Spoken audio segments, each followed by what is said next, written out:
Donc je récapitule pour l'instant les événements de cette année 1789. Donc le 5 mai, la réunion des États généraux. Le 16 juin, le serment du jeu de paume. Le 14 juillet, la prise de la Bastille. Le 4 août, l'abolition des privilèges. Et le 26 août, la déclaration des droits de l'homme et du citoyen.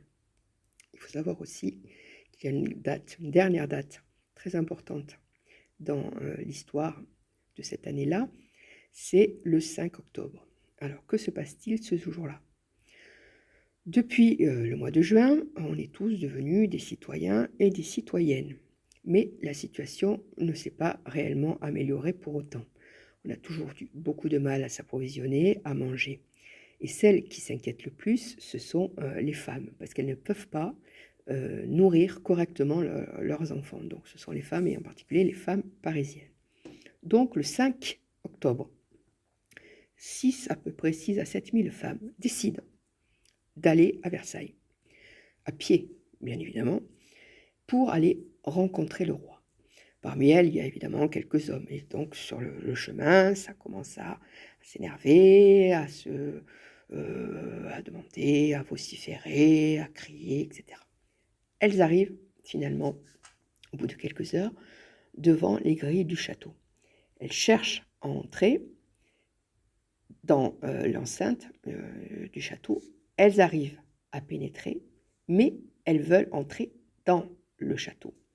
Elles crient, elles hurlent, les soldats commencent à prendre peur, certains vont même se cacher.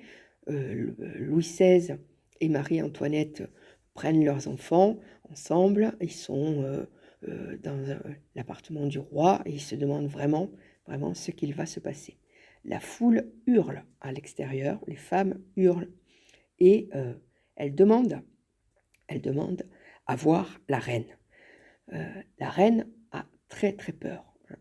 Elle se demande si elle va y aller ou elle va pas y aller, elle se demande quoi faire. La reine est insultée parce qu'il faut savoir que depuis quelque temps déjà, on commence à reprocher à la reine ses dépenses.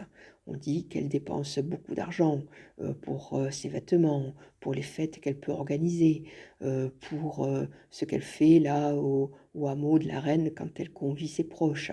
On commence à ne plus l'aimer. D'ailleurs, on ne l'appelle plus la reine, on dit l'Autrichienne. Voilà, on la renvoie à son origine. Donc elle commence à être un petit peu, même beaucoup, détestée. Ce qui n'est pas le cas du roi pour l'instant. On dit qu'elle manipule le roi, qu'elle le trompe, ce qui est très certainement vrai, qu'elle le trompe d'ailleurs, on en reparlera plus tard, mais bon, que le roi ne fait rien, etc. etc. Donc la reine est dans l'appartement du roi, dans les appartements du roi, elle se demande quoi faire. Finalement, la fenêtre s'ouvre et elle apparaît sur le balcon. Dehors, donc, vous avez des femmes, vous avez des hommes aussi qui ont des fusils. Et les fusils se braquent sur elle. Elle est pétrifiée. Et elle décide de s'incliner donc devant la foule. Et là, les fusils baissent. Le calme revient. Et le roi apparaît aussi sur le balcon avec les enfants. Il fait un discours assez rapide. Et là, les gens qui sont en bas, dans la cour, demandent au roi, disent au roi, vous ne devez plus rester à Versailles, vous êtes trop loin. Il faut que vous reveniez à Paris. Il faut que vous voyiez dans quelles conditions on vit. Là, vous êtes loin de tout, vous ne savez rien. Il faut que vous soyez près de nous. Le roi et sa famille quittent donc Versailles. Mais ça ne va pas se passer facilement, évidemment, parce que toujours dans la foule, il y a toujours des excités. Ça ne changera jamais. Donc le trajet Versailles-Paris va durer 7 heures. 7 heures durant lesquelles certaines personnes, tout au long du trajet, insultent le roi, la reine. Certains même ont tué des soldats et montrent la tête des soldats sur des pics. c'est une catastrophe. Le roi arrive donc à Paris, la famille royale revient à Paris, mais ils ne le savent pas encore, ils ne reviendront plus à Versailles, c'est fini. Ils vont aller aux Tuileries et ils vont rester là pendant quelque temps, on en reparlera un peu plus tard. Donc là, ils sont là, ils croient encore que la situation va s'arranger, mais elle ne s'arrangera pas, bien au contraire. Donc, on en a terminé pour l'année 1789, ces dates qu'il faut connaître, 5 mai, 16 juin, 14 juillet, 4 août, 26 août, 5 octobre. Ce sont des dates primordiales.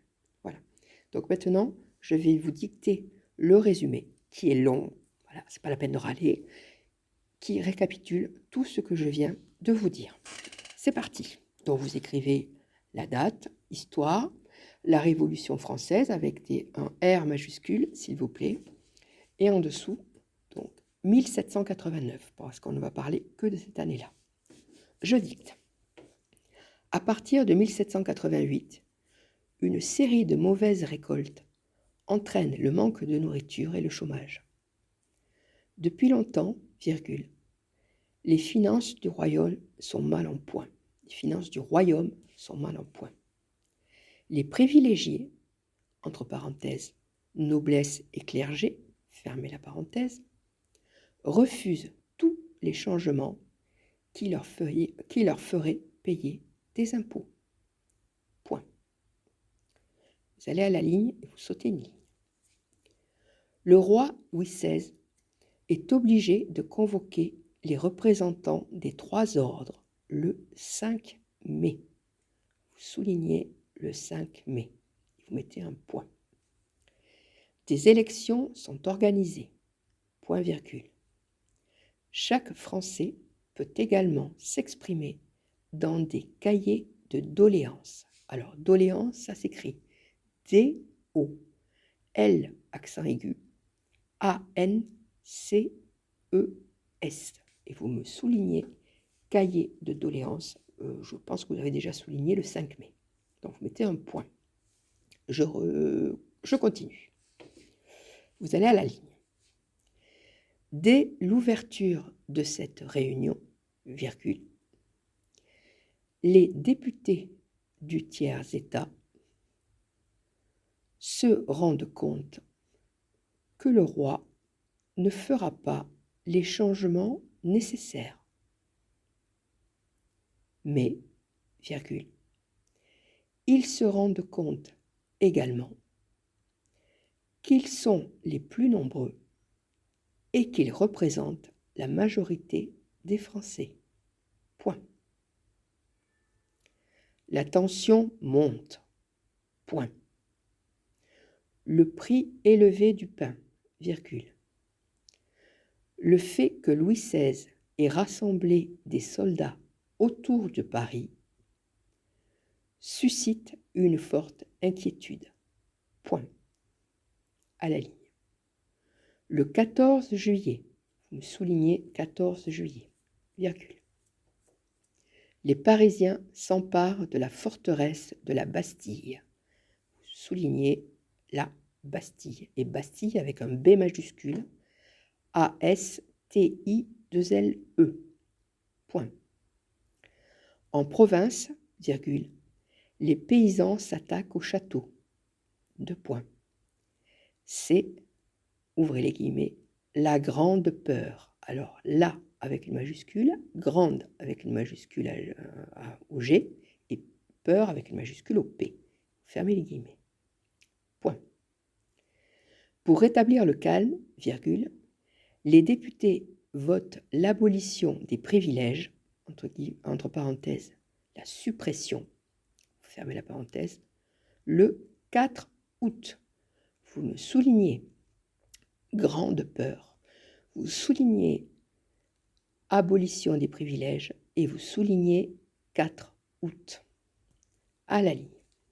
Le 26 août, les députés adoptent la Déclaration des droits de l'homme et du citoyen. Point.